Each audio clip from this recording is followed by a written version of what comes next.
Welcome to the Salmon Runs YouTube. Enjoy the video. You start by confirming support and updating the phone. This avoids surprises. Once done, open Settings and navigate to Display, then Dual Screen. You enable the toggle and accept permission prompts. This lets the system create a second active display.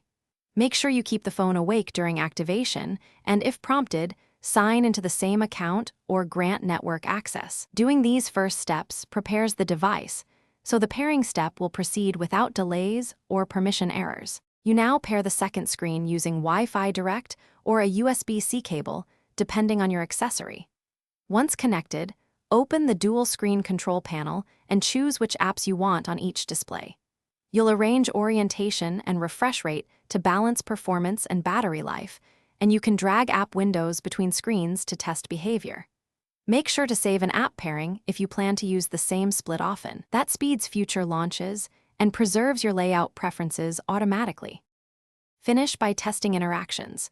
Drag windows, copy and paste across screens, and play media to confirm audio and video routing.